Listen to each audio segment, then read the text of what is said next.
Pulau Cempedak. Sudah siap? Selamat menyaksikan. Pergi ke sungai memancing ikan. Ikan yang didapat ikan kepuyuh. Salam sapa saya ucapkan. Assalamualaikum warahmatullahi wabarakatuh. Dewan juri yang saya hormati, Bapak Ibu guru dan teman-teman yang saya sayangi.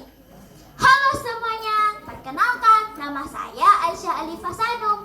Saya perwakilan dari SDN 20 Benua Kayong.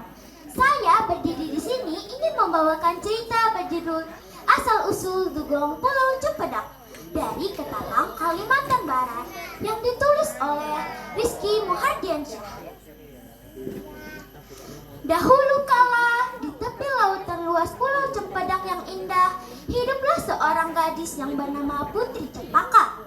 Ia adalah putri seorang nelayan tua bernama Pak Sulam dan istrinya yang baik hati, Ibu Ngayam. Meski berasal dari keluarga sederhana, Putri Cempaka dikenal oleh semua orang di kampung. Bukan hanya karena wajahnya yang cantik dan rambut hitam berkilau bagai malam, tetapi juga karena hatinya yang tulus, lembut, dan penuh kasih. Sejak kecil, Putri Cempaka sudah akrab dengan laut. Dia belajar membaca arah angin, mengenal bintang di langit, dan tahu kapan ombak bersahabat atau sedang marah. Warga kampung sering berkata, Putri Cempaka itu seperti anak laut. Laut sudah menjadi darah dagingnya.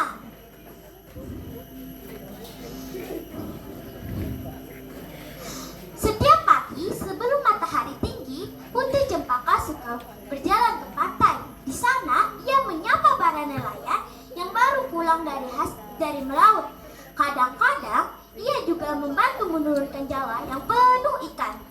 Senyumnya membuat semua orang ringan, meski hasil tangkapan tidak banyak. Terima kasih Putri, engkau benar-benar gadis pembawa berkah, kata seorang nelayan tua suatu hari. Putri Cempaka tersenyum lembut sambil menjawab, kita harus selalu bersyukur, Paman. Laut sudah memberi rezeki walau sedikit. Asal kalau kita menjaga laut dan tidak serakah, laut tidak akan pernah marah. Selain dekat dengan nelayan, Putri Cempaka juga sangat menyayangi anak-anak di kampung. Ia sering bermain di pantai bersama mereka. Ada yang mengajar ombak, ada yang mencari kerang, dan ada juga yang membuat istana pasir. Ia juga sering mengajarkan anak-anak lagu tentang laut. Suaranya merdu, jernih, dan menenangkan. Konon setiap ia bernyanyi, burung camar berputar di udara, dan ikan-ikan kecil muncul seolah ikut mendengar. Suatu sore, seorang anak kecil bertanya kepadanya, Kak Cempaka, kenapa kakak begitu senang dengan laut?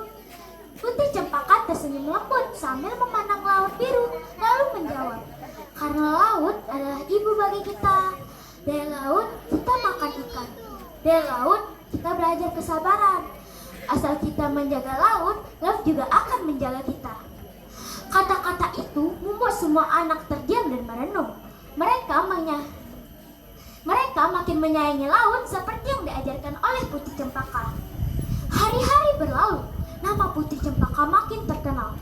Namun, kabar tentang kecantikan dan kebaikan hatinya juga sampai ke telinga bangsawan kaya raya dari negeri seberang. Bangsawan itu dikenal tamak dan sombong. Ia mempunyai kapal yang besar, pengawal yang banyak, dan harta yang tidak terhitung. Suatu hari bangsawan itu datang dengan iring-iringan perahu besar. Warga kampung terkejut melihat rombongan itu.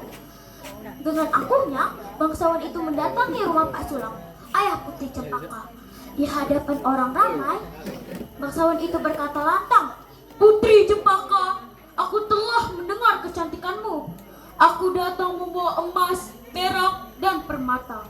Jadilah istriku, maka engkau akan hidup bergelimang kemewahan. Engkau tidak perlu lagi bersusah payah di kampung nelayan kecil ini. Orang-orang kampung terdiam, mata mereka tertuju pada Putri Cempaka. Sang gadis menunduk sejenak lalu berkata, Ampun Tuan, harta benda tidak bisa membeli hatiku. Aku lahir di sini, tumbuh di sini, dan aku mencintai laut serta kampung halamanku. Aku tidak bisa meninggalkan mereka demi kemewahan. Kata-kata itu membuat muka bangsawan berubah menjadi muram dan merah bagai bara api. Dia merasa terhina di depan orang ramai. Dengan suara keras ia berteriak, "Berani sekali engkau mengambil tanganku! Apa kau tahu siapa aku? Tidak ada yang bisa menolak kehendakku. Kalau kau lebih memilih laut daripada aku akan mengutukmu. Kau akan jadi bagian laut selamanya." Saat itu suasana menjadi hening. Angin berhenti berhembus, camar berhenti terbang, dan deburan ombak terasa seakan terdiam. Mata mereka tertuju pada bangsawan itu yang dengan amarah mengangkat tangannya ke arah Putri Cempaka. Dari mulutnya keluar kata-kata yang panjang bagai mantra gelap yang menusuk hati. Wahai laut, dengarkanlah. Aku serahkan garis ini kepadamu. Biarlah ia kehilangan wujudnya sebagai manusia. Biarlah rambutnya menjadi sirip, kakinya menjadi ekor, dan suaranya hanya menjadi bisikan laut. Mulai hari ini, dia bukan lagi seorang putri, melainkan makhluk laut yang hidup dalam kesedihan. Warga kampung menangis. Warga kampung terkejut mendengar kata-kata itu. Ayah dan ibu Putri Cempaka mencoba meraih anak mereka, namun terlambat. Tubuh Putri Cempaka bergetar hebat. Rambut hitamnya melambai-lambai, berubah menjadi sirip lembut. Kakinya menyatu perlahan-lahan hingga menjelma menjadi ekor panjang seperti ikan. Wajahnya yang cantik perlahan berubah bentuk, hingga tak tampak lagi sebagai manusia. Putri Cempaka menjerit kesakitan. Air matanya jatuh ke laut, dan anehnya setiap tetesan air mata itu berubah menjadi mutiara putih yang jatuh ke dasar samudera.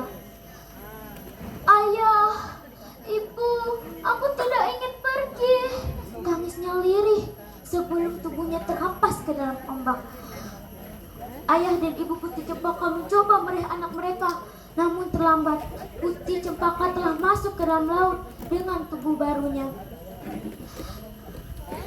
Mulai hari itu, para nelayan sering melihat sosok aneh di laut. Bentuknya besar, tubuhnya lembut, dan ia sering muncul di permukaan untuk bernafas.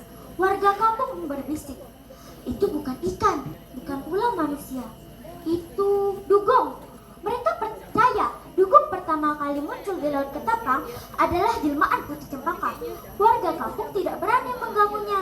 Mereka percaya Putri Cempaka masih menjaga laut, karang, ikan, dan semua makhluk hidup yang ada di dalamnya. Hingga sekarang, dugong dianggap hewan yang suci dan harus dilindungi. Kisah ini memberi pesan yang dalam. Keserakahan dan amarah hanya membuat celaka, seperti yang dialami oleh bangsa utama itu. Sementara cinta dan kesetiaan Putri Cempaka terhadap laut membuat namanya abadi meski dia telah berubah wujud. Hingga kini, ketika dugong muncul di perairan Ketapang, warga kampung sering mengingat dengan Putri Cempaka, sang gadis baik hati yang rela menjadi bagian dari laut selamanya demi cintanya terhadap kampung halamannya. Siang-siang makan kuaci, makanya bersama Bu Asih. Sekian cerita saya ini, saya ucapkan banyak terima kasih. Assalamualaikum warahmatullahi wabarakatuh. Waalaikumsalam warahmatullahi wabarakatuh.